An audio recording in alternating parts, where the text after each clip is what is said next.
Écoutez, là, je vous emmène vraiment dans une bulle avec moi.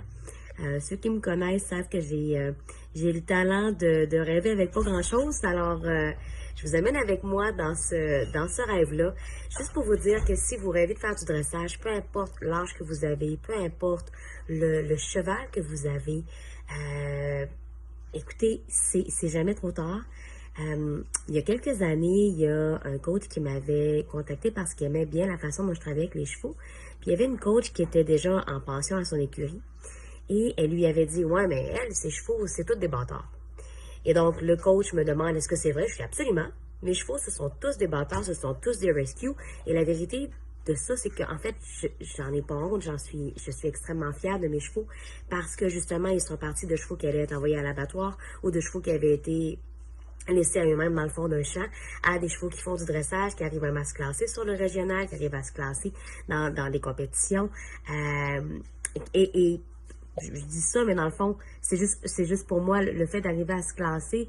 Pourquoi ça m'a marqué, c'est que on était avec OISA, que vous allez voir beaucoup en dressage, on était dans le volet régional, alors qu'on avait un tout petit manège intérieur de 6 mètres par 15 mètres, donc c'était minuscule.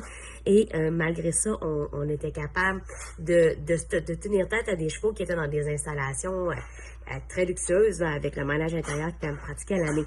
Donc, voyez-vous, que vous ayez un cheval de bridage, que vous ayez un petit cheval qui, au départ, comme OISA, était tellement agressif qu'en était dangereux, ça n'a pas d'importance. Ce qui est important, c'est le cœur que vous allez mettre, que vous alliez en compétition, que vous y alliez pas. Ça n'a aucune importance, ça non plus. C'est vraiment la progression que vous allez avoir avec votre cheval qui est le plus important. Pour moi, la compétition, ça servait à ça. Ça me donnait un but de dire, bon, mais je vais me pratiquer pour arriver à tel résultat en tel délai de temps. Mais c'est toujours par rapport à moi-même et c'est jamais au détriment des autres, mais plutôt en cohésion avec mon cheval, puis de dire, bon, ben voici où nous étions, voici où nous sommes rendus. Puis, quand je perds, ben voyez-vous, c'est parfait. Parce que ça nous montre où est-ce qu'on est rendu, ça nous montre ce qu'on a à travailler. C'est le fun d'avoir une petite tape sur l'épaule, de gagner de temps en temps, ça fait du bien au moral, mais là où on en prend le plus, c'est quand on perd. Donc, écoutez, je vais juste vous amener dans cette ballonne-là avec moi, vous dire que tout est possible, vous dire que même si vous avez le temps de pratiquer juste une fois par semaine, 30 minutes, ça peut être suffisant pour faire de la progression. Vous dire que quand ça va mal, moi je me suis souvent flagellée avec ça, découragée avec ça, mais en fait, c'est bon signe, ça veut dire qu'il y a des morceaux qui sont en train de s'emboîter, de se mettre en place pour que ça aille mieux. Donc, je vais juste donner une petite pensée motivante là, pour ce début de dressage-là. Vraiment contente de faire équipe avec vous là-dedans. Vous amener avec moi dans les pratiques qui vont bien, les pratiques qui vont mal.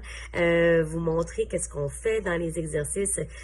Pouvoir vous donner un temps aussi, vous dire, bon, mais écoutez, tel problème, on a réussi à le résoudre en tel nombre de temps. C'est pas que ça va être nécessairement ce qu'il va vous falloir. Ça peut être moins, ça peut être plus, mais ça vous montre que tout est surmontable, tout est faisable.